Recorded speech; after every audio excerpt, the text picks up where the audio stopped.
Across Southeast Asia, a new and disturbing form of terror is emerging. The perpetrators are women willing to die for their cause. Female jihadis have been responsible for close to 70% of all suicide attacks in Asia in the last 3 years. Over 10 have blown themselves up for their beliefs. Other women have carried out attacks with guns and knives. Yet before 2018, there had never been a single deadly attack by a female jihadi. What has changed? The terrorist group, they figure out much earlier than the law enforcement the true potential of women. Undercover Asia investigates why women are increasingly turning to extremist ideologies. Kondisi senyum, jadi udah rasa takut tuh kayak macam hilang. And how they're using violence to advance their beliefs. Mungkin para petugas tidak akan terlalu curiga gitu. Namun kamu punya PR besar pada saat itu kan. Siapa yang mau menjadi martirnya gitu. Kalau strategi kita tidak dilakukan inovasi dan improvisasi, itu akan kita ketinggalan.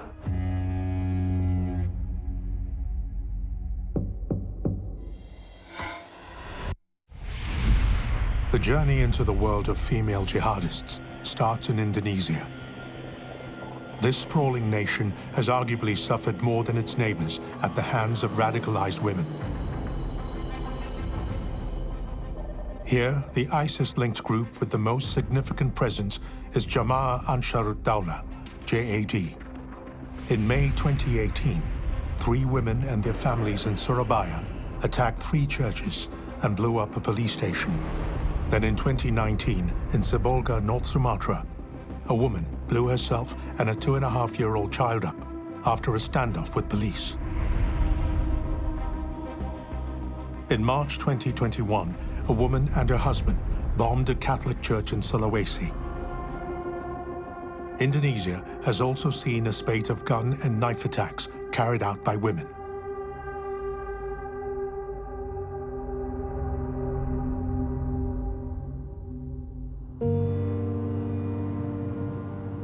Although these women do their best to escape detection, some are caught.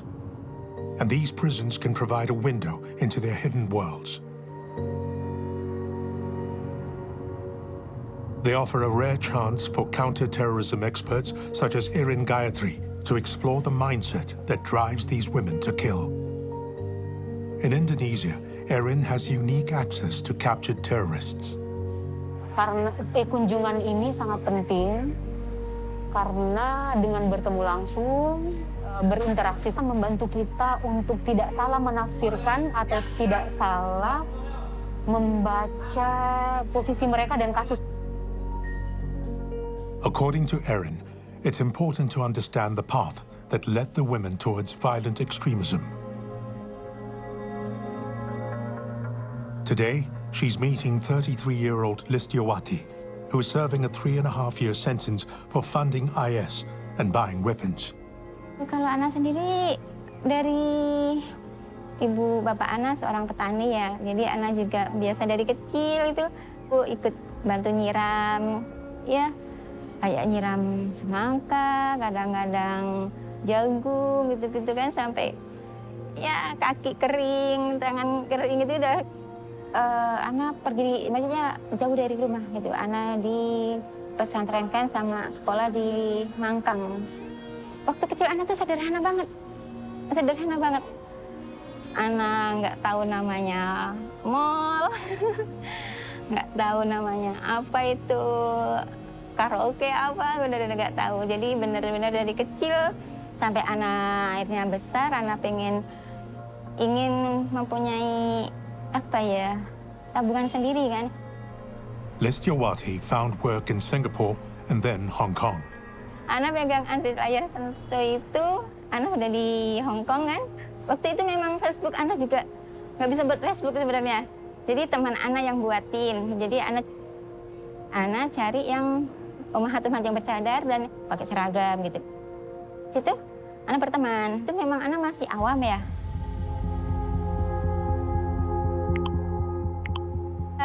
Perangan kan, seorang muslim, di negara Syam gitu. Nah, Ana tertarik untuk membuka itu. Listiawati was shocked by what she learned had been happening in Syria. Orang Muslim itu kan bagikan satu tubuh. Jadi kalau ada bagian tubuh yang sakit, pasti kita akan merasakan kan. Pas dengar kabar dari Syam tentang hadis-hadis tentang akhir zaman, pahala gitu kan, pahala bagi orang-orang yang menegakkan syariat Islam yang di sana.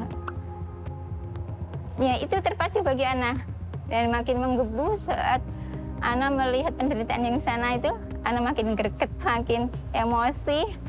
Jadi benar-benar, aduh air mata Ana tuh lihat di sana sampai, aduh keluar terus gak tega. Lebih ke perasaan ya. Ana pengen lebih tahu gitu. Listiawati found out how she could help via an Islamic State supporters social media group, which shared updates and propaganda. A desire to take action began to take a darker route. Jadi mujahidah di sana ada satu mujahidah yang bikin Ana terinspirasi kan. Jadi dia tuh karena negaranya udah diserang dan perempuan-perempuannya pada dilecehkan gitu kan. Terus dia meledakkan diri dia. Dia juga izin sama orang tuanya gitu kan. Daripada dia tetap dalam lingkungan seperti itu. Daripada dia masih mempertahankan lingkungan yang mungkin bisa main, keluar gitu kan, masih jalan-jalan sama teman-temannya, masih happy mungkin. Itu di negara Syria kayaknya. usia mungkin muda. Usia masih muda banget, usia mungkin 19 tahunan ya. Masih sangat muda. Masih sangat muda, tapi dia mentalnya Masya Allah udah untuk memukul mundur orang musuh tuh dia udah kuat gitu keyakinannya. Itu yang bikin inspirasi anak. Oh iya ya. Drawn into IS's propaganda, she began regularly sending money to another Indonesian, a Mr. Arif, who was also an IS convert. In 2020, Arif was arrested and a police search revealed bomb-making materials, weapons, including a long samurai sword and bayonets, as well as jihadi reading material. But they also found something that belonged to Listiawati, a high-powered firearm provided by Arif. Waktu itu rencana pengen beli senjata. Arif kan nawarin ke Ana, ini ada loh, kan yang kecil kemarin kan Ana kurang suka ya, karena setengah pakai. Nah ditawarin ini ada nih, senapan laras panjang. Arif's mobile phone records implicated Listiawati, and she too was arrested. She claims the gun was never intended for use in Indonesia. She insists she was planning on traveling to Syria, despite IS's territorial defeat there. Nobody but her can know what she really planned to do with the semi-automatic weapon. Research like Erin's is a valuable resource for experts working to understand the roots and dynamics of this new dimension to terrorism. The face-to-face interviews certainly offer a lens into understanding an individual's path to radicalization, be it in terms of the micro level or the macro level triggers that may influence an individual's move from radicalization ultimately into violent extremism. We can then create and craft policy and strategies that are more targeted and hopefully effective. Erin's interviews are shared among counter-terrorism researchers across the region for whom the material is vital. Ini ada loh, kan yang kecil kemarin kan Ana kurang suka ya, karena setengah pakai. She seems to draw an understanding that there is no barrier to taking up arms or being involved in violent action. In 2009, Al-Qaeda's current leader, Ayman al-Zawahiri's wife, issued a multi-part statement online. And as part of that document that went viral, she had stated and alluded to the fact that the role of the women was confined to supporting the men in the battlefield. This was very much akin to earlier JI or Jamaah Islamiyah sort of ideology. Certainly we have seen those changes take place more recently, where we have seen that blurring of lines, where women see themselves as equal contenders in terms of having opportunities in order to recruit others, but at the same time wanting to take up arms. And that is something that has been articulated in this case. Andai kita mati, kita syahid itu kan nggak terasa seperti digigit nyamuk. Jadi sakit pun nggak terasa. As you see from the video, one of the things that often surfaces is that women can be motivated solely by ideology, and this is manifested online through their conversations. When Listiawati is released in 2 years' time, she will receive state support to help her reintegrate back into society. Controversial to many, but needed according to some experts. I think based on the interview, it does not speak to the fact that she has been de-radicalized as of yet. It doesn't speak to de-radicalization patterns or a sense of regret.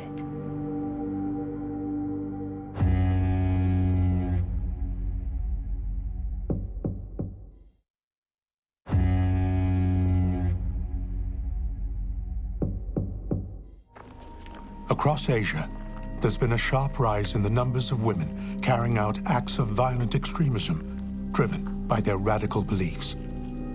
It's traditionally been men in staunchly conservative terror groups who plan and carry out attacks.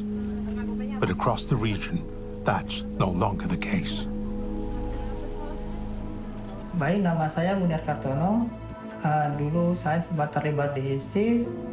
Saya berperan dalam proses pendanaan, kemudian rekrutmen, termasuk juga rekrutmen perempuan, hingga proses di operasionalnya.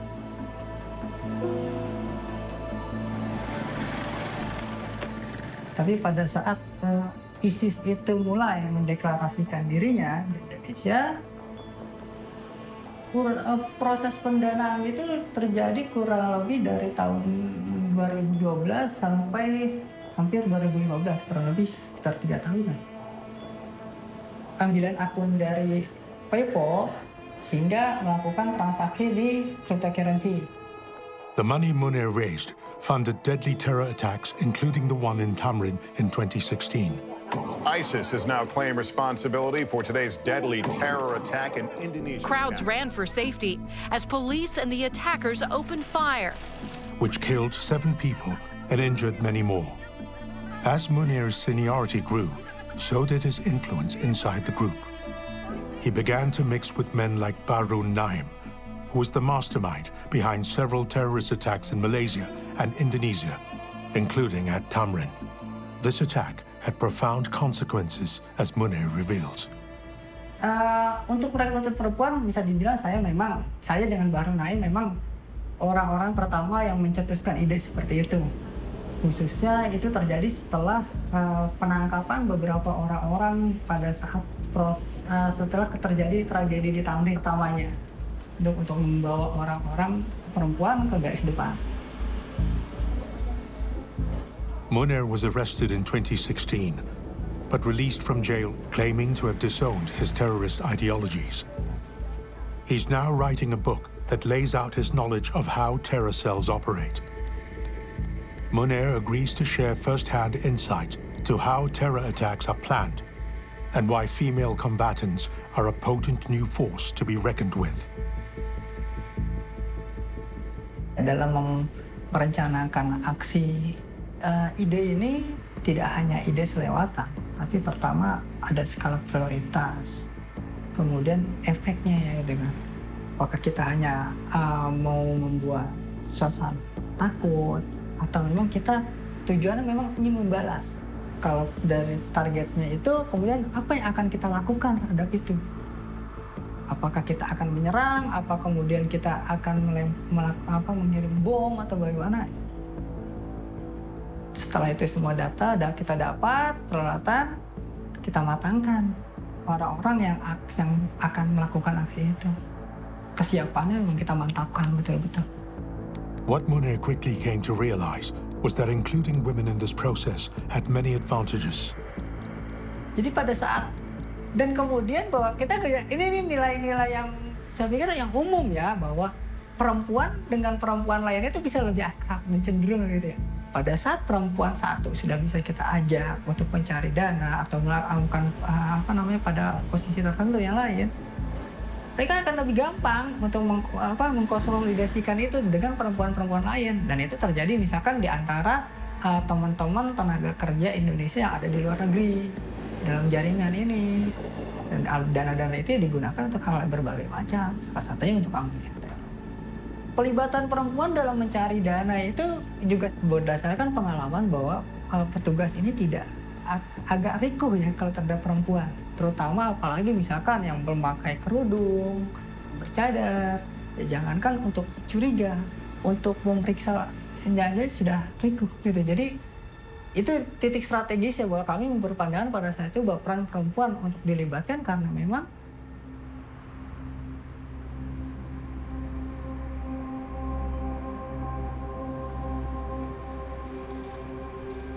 But as Munir increasingly involved women in his extremist plans, he came to a conclusion he didn't expect. Jadi pada saat dia sudah menerima konsep, ide, dan doktrin yang kita temukan, mereka bisa lebih kuat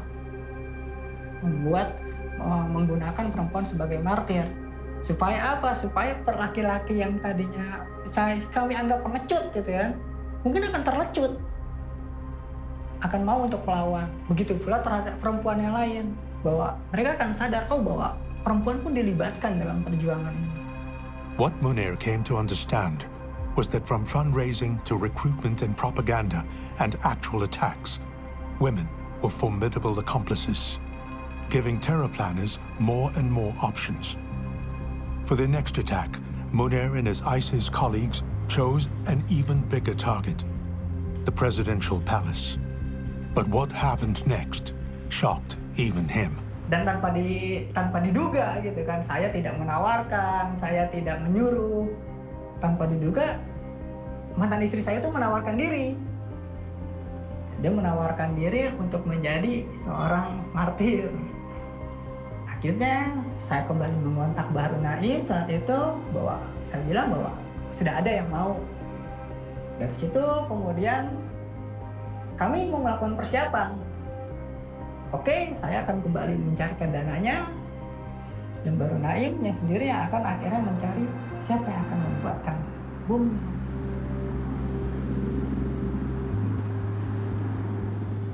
Motivasi mantan istri saya sih kalau dalam doktrin kita terima itu udah jelas.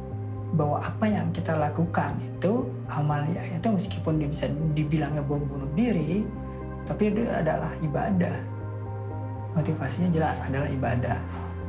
Dengan cara mengorbankan diri, itu bisa dibilang syahid dulu kan. Bahasanya kita bahwa itu kita sedang mencari kesahidan. Alongside his wife, Munir and Bahru Naim began plotting a suicide attack on the Indonesian presidential palace in 2016. But just days before the attack was due to take place, Munir's wife backed out. The explosives destined to blow the palace apart were diverted to another radical extremist. This time, a man called Nur Roman used them to attack the Solo police station in July 2016. Undaunted, Munir and Bahru Naim recruited another woman, Dian Yulia Novi, to carry out the presidential palace attack. Yet just the day before the planned attack, the plot was foiled by Indonesian counter-terrorist forces. Munir's ex-wife was never arrested, and she disowned Munir when he later renounced his IS ideology. It's rare for a convicted terrorist such as Munir to be so candid. But for researchers like Erin, finding out what has driven an individual towards extremism is often far more difficult. Today, Erin is visiting Bandung prison to meet with Marifa, a convicted female terrorist. For her safety, she must be accompanied by undercover agents from the Special Detachment Anti-Terrorism Unit. This time, the camera crew are not allowed to join, but Erin has received special permission for her and the team to bring in their mobile phones, which the following footage is recorded on. She's meeting 45-year-old Marifa, who was arrested because of a membership of a social media community that provided funds and training for want-to-be attackers, members of whom were responsible for the near-fatal attack on Indonesia's then-security minister, Wiranto. During this 2019 attack carried out by 21-year-old Fitri Diana and her husband Abu Rara, Wiranto was stabbed 3 times. He was airlifted to hospital, where he eventually made a full recovery. Abu Rara and Fitri Diana were arrested on the scene, spelling trouble for Marifa. Tapi saya waktu itu nggak merasa nggak merasa mau diambil gitu, karena saya merasa aman-aman aja begitu. Tapi setelah waktu itu kan habis nganter anak dibuntutin, ketika di rumah itu baru ya agak ngeh gitu. Pasti dikaitkan dengan ini Abu Rara gitu kan. Karena memang saya mengenal, saya tidak tahu sama sekali, tidak terkait gitu kan. Marifa's claim that she wasn't aware of the attack is contested by authorities, who have proof of her prior knowledge and that she had funded the attackers. There was also evidence that she had connections to other attacks. Marifa, however, claims the sharing of funds was simply an act of kindness. Kalau kadang ada teman yang ngeluh begini, ini sakit atau nggak punya uang, ini ya kalau saya ada dari sisa uang belanja gitu kan, kadang saya kumpulan, ya saya bantu gitu kan. Intinya niatnya cuma membantu, gitu. Ya nggak cuma Abu Rara aja sih, lainnya juga iya. For the next hour, the interview follows a similar pattern, where Marifa downplays her role in any terror activities.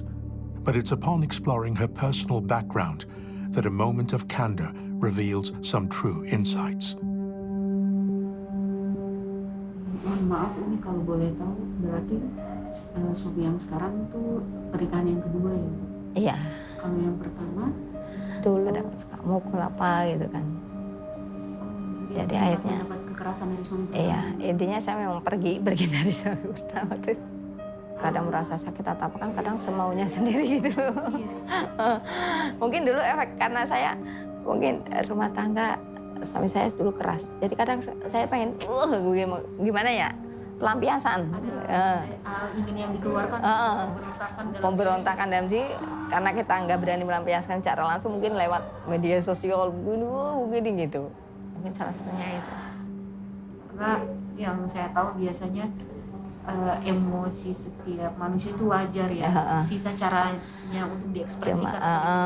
Nah nanti kan seperti itu kadang bisa dimanfaatkan untuk orang-orang yang punya tujuan tertentu kan, untuk seperti itu gitu kan. Sebuah emosi yang memang sudah ingin dilampiaskan. Nah. Though the admission of wrongdoing is limited, Marifa's interlinking of the violence she experienced at home and her terrorism is notable. The role she undertook pushing the ISIS cause provided an escape from a dysfunctional and violent personal life.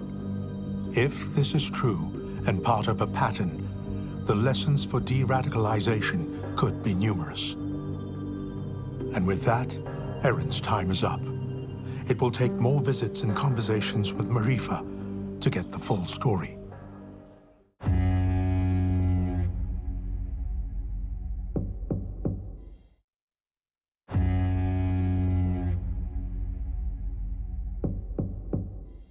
Across Asia, a worrying new threat has emerged. Female terrorists who are prepared to finance, recruit, build weapons, and carry out attacks on civilians, including suicide bombings. Well, I think one of the perennial problems that terrorism analysts like ourselves would always face is that there is no one singular profile. So whilst we look to the background, while we look to the economic profile, there is no one uniform profile across both for men and for women. While it is extremely challenging to constantly track the whereabouts of terrorists, a place many radicals converge is online. And it's here that one of Malaysia's top counter-terrorism experts spends much of his free time.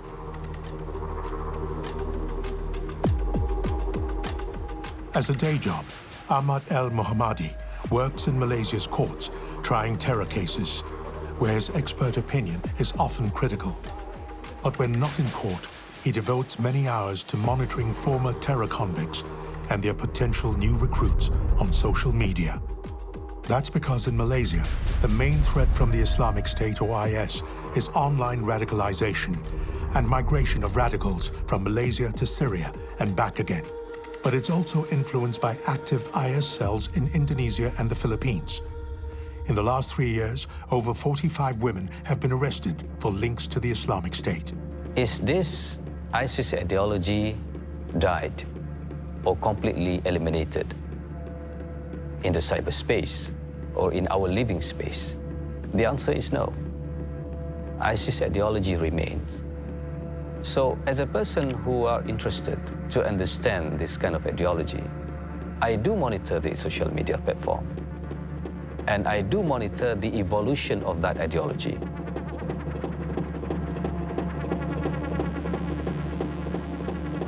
Ahmad passionately believes his approach can help stem the rise of online female radicalization and ultimately stop future attacks on Malaysian soil. It starts with identifying social media pages where radicals converge. So once we get hold of this pool of people, a bunch of people who are interested in this, we can start following them. I try to look at what are the particular narrative that they use, which is related to certain doctrine of extremism, let's say. And then after we convince that we have the right candidate for the intervention, the next step would be engaging with them in terms of asking for more information. In this case, there is no confrontation. I don't refute whatever they said. So I will leave a posting or a comment. Why do you say this? Because the whole point is to understand the logic of that support. So convinced is Ahmad that his approach can save lives that he fits in this unpaid role whenever and wherever he can. Saving people from going down to the wrong path is the primary motivation for me.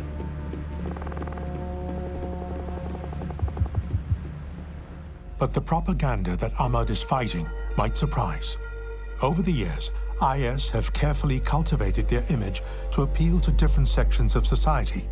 For some, they've portrayed themselves as vicious conquerors, the depiction that for most defines IS and is more likely to appeal to young radical men.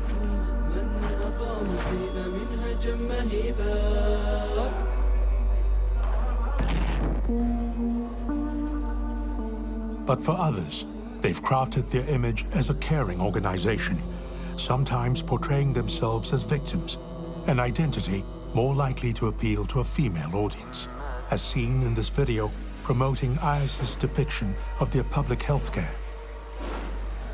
I'm one of the medical team here in Raqqa. I, alhamdulillah, made hijrah from Australia.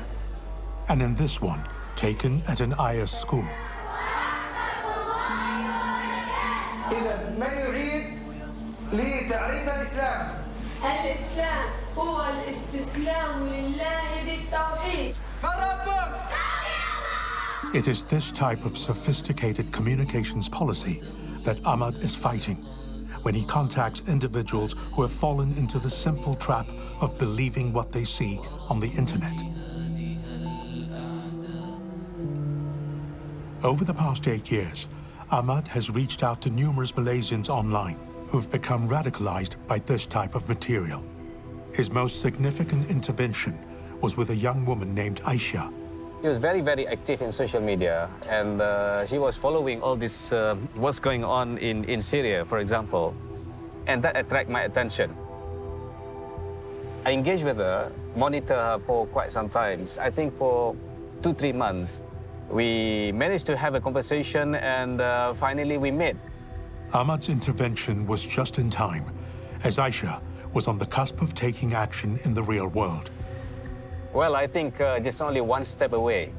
She's about to fly, actually, to Istanbul to join ISIS. It was a breakthrough moment. Ahmad's work changed the course of Aisha's life and possibly prevented future terror attacks.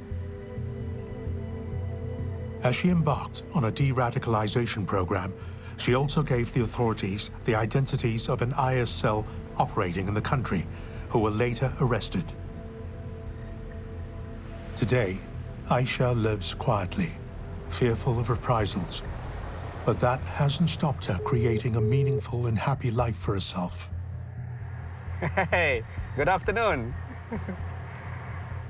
Ahmad's goal is to intervene early, at the first signs of radicalization, and steer vulnerable individuals away from violence.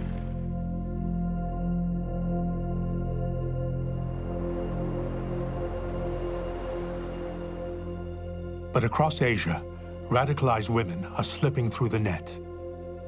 One area of particular concern is the southern islands of the Philippines, which is home to several Islamist rebel groups. The most threatening is Abu Sayyaf, which pledged allegiance to ISIS in 2014. In 2019, an Indonesian couple in Jolo bombed the Cathedral of Our Lady of Mount Carmel.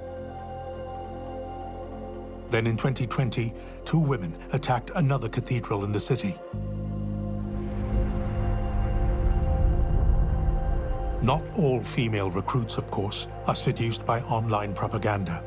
Some find themselves unwittingly drawn in as a result of the agenda.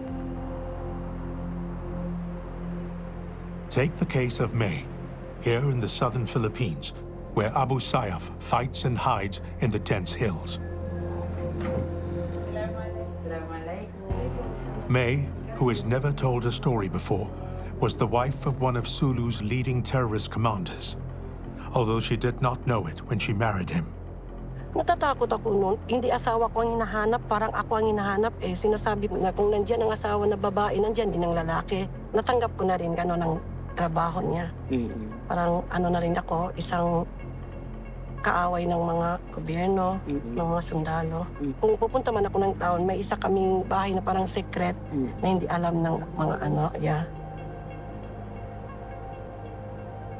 So sometimes ako yun ang nagdadala, lalo na sa mga pagkain nila, akong nagpapaligtas. Ganon. Gamot. Oo. Ang masakit pa yung sometimes bala. Sometimes mahigpit naman ang checkpoint, pero pag babae, hindi naman sila nagkakap-kap masyado. Despite the obvious dangers, the money May's husband earned from Abu Sayyaf gave her family financial security. But after her husband died, that all changed. With no income and pursued by the security forces, a desperate May might have felt that she had no choice but to consider sacrificing herself for the cause. Before she could act, she was captured. In jail, scared and isolated, May was potentially vulnerable to further radicalization by other ASG prisoners. This is when Alex Abdullah came into the picture. Alex runs an organization for radicalized women who have crossed the Rubicon to become fully fledged terrorists. It offers terrorists jobs training to generate an income and a chance to return to their communities. With Alex's help, May was able to learn the skills she needed to earn her own income. The alternative was a long stint in jail and her children facing even greater hardship. Malaking impact, malaking pagbabago dahil na iba. Ang hirap mag-alaga ng isang solo parent. So, yung nakilala na kita, siyempre na iba. Ngayon, sobrang saya. Masaya na yung parang malaya ka na. Sa tulong mo, parang at least namulat ako na naisip ko na mayroon pala magawa kahit as solo parent na. May magawa pala. May kumbaga, may makakatulong ka pa sa iba. Makakatulong pa ako sa iba. By offering financial security to May's family, Alex's program tackles one of the root causes of radicalization among women.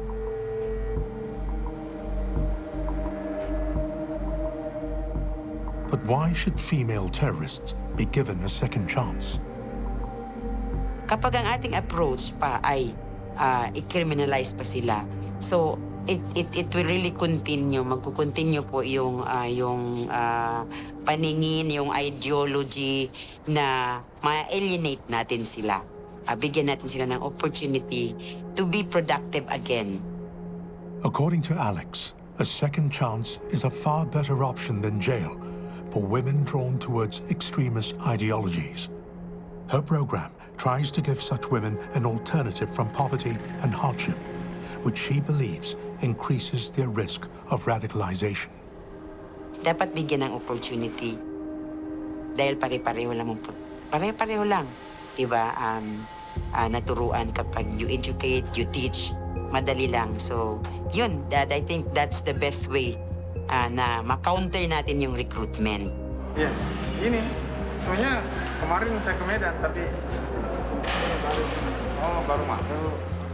Over in Indonesia, the approach of empowerment over punishment is gaining momentum with law enforcement. Dr. Ifran Idris is the Director of De-Radicalization at the National Counter-Terrorism Agency. Today, he's the key speaker at a security conference in Jakarta. Tren ancaman dan serangan terorisme saat ini, terutama pada masa pandemi dan mudah-mudahan setelah pandemi berakhir, itu bisa kita katakan meningkat, dan di sisi lain kita bisa katakan menurun. Yang menurun itu adalah kualitasnya, karena misalnya aksi-aksi bom Bali mudah-mudahan tidak ada lagi, jadi semakin meredup seperti itu. Tapi itu aksi terorisme, tetapi aksi radikalisme ini makin kencang. Keterlibatan perempuan di sini sangat kuat, karena disinilah strategi yang kita mainkan, bagaimana menjadikan perempuan sebagai bukan lagi second class, tetapi kalau dibiarkan dia bisa menjadi pelaku lebih militan daripada laki-laki.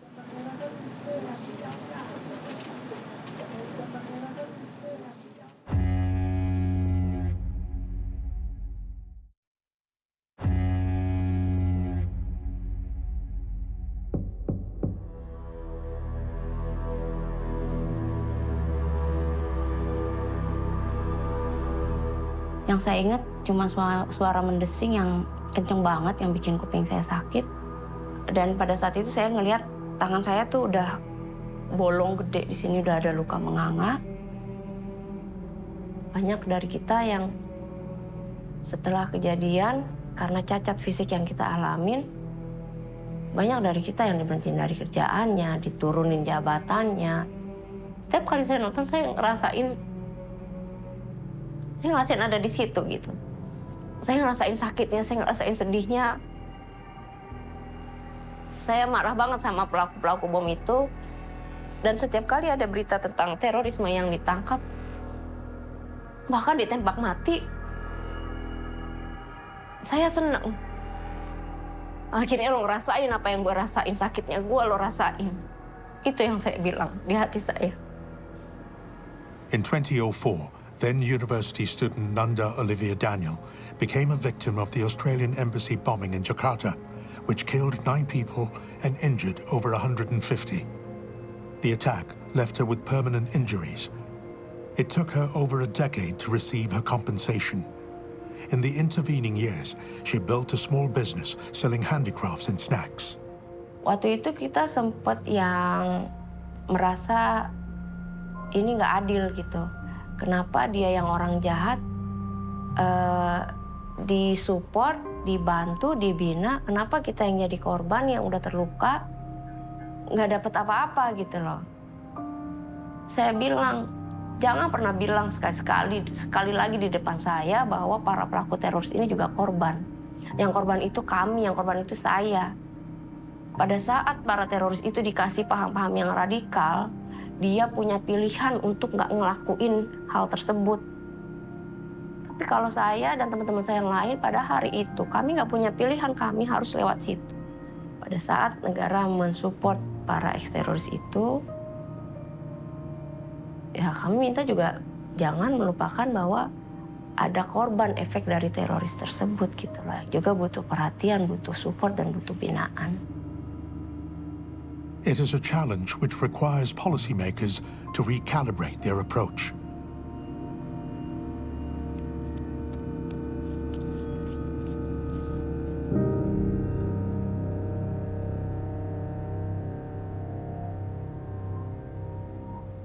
For law enforcement, this means confronting the very attributes that make female extremists so effective.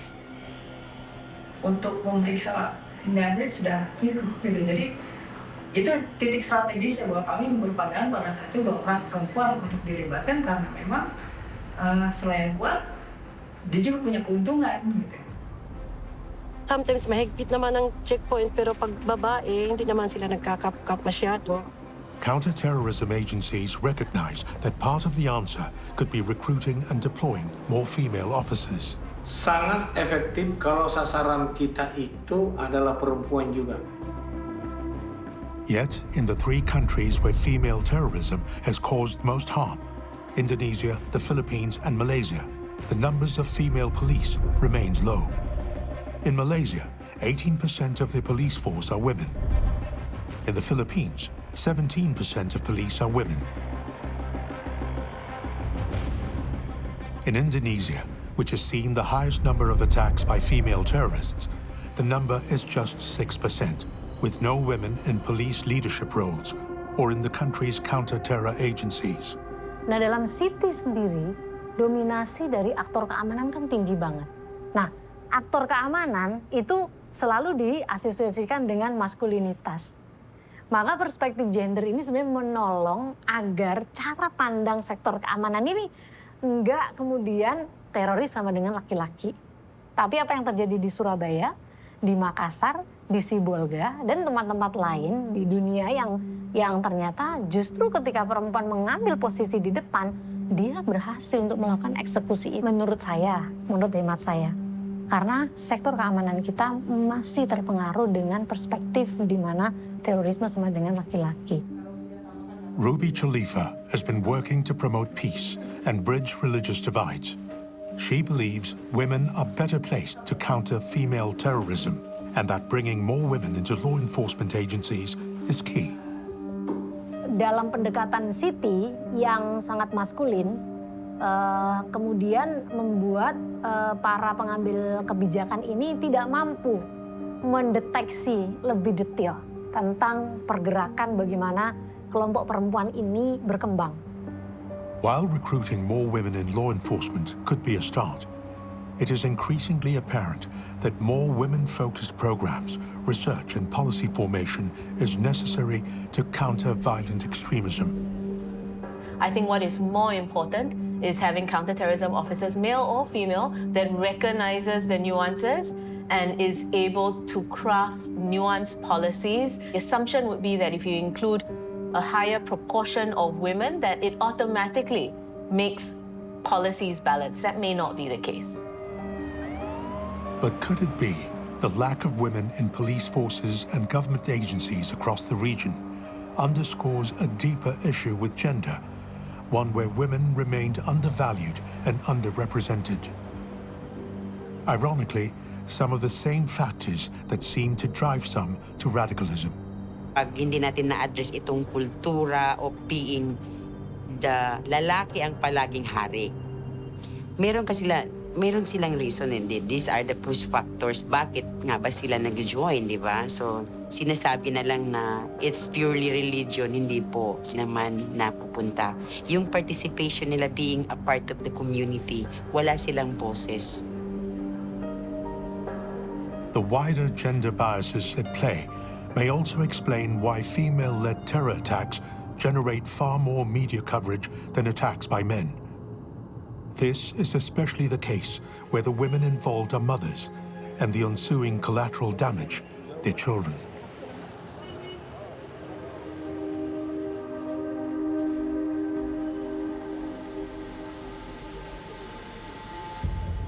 Kadang-kadang anak kalau melihat musibah itu kan, kalau lagi dia lagi anteng gitu, dia tuh kayak anaknya kayak bingung gitu, kok aku di sini terus gitu kan, nggak boleh ke sana gitu, nggak boleh keluar. Listiawati had paid a high price for her crime. Ya di sini di usianya sekarang 9 bulan lebih 16 hari. Mujahidah yang kuat, membela agama Allah, serta anggun.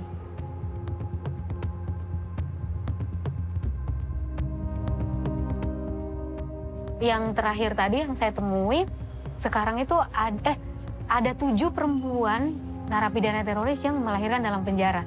Belum lama ini begitu. Jadi kayak itu kan menjadi PR baru lagi, bagaimana memperlakukan mereka, gizi anak mereka, menjamin bahwa anak ini tumbuh dengan baik di dalam penjara itu. Orang kan selalu berpikir itu hal yang menakutkan ya, sehingga jarang didalami, jarang didengar begitu. Tapi coba deh kita coba membuka diri, masuk di dalam, bertemu langsung. Itu tuh tidak menyeramkan yang kita pikirkan. Sekalipun bahkan yang saya temui adalah orang yang keras ya, tetap saja sisi humanity-nya itu akan tetap kita temukan. A search for common humanity may help redeem a situation in which there are no winners, and in truth, only losers.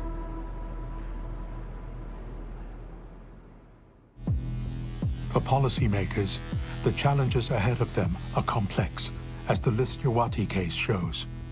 Countering this emerging threat will be no easy task. But there is hope that nuanced and tailored approaches, which reflect the realities of these women's lives, will be better positioned to help protect young women and girls from future radicalization.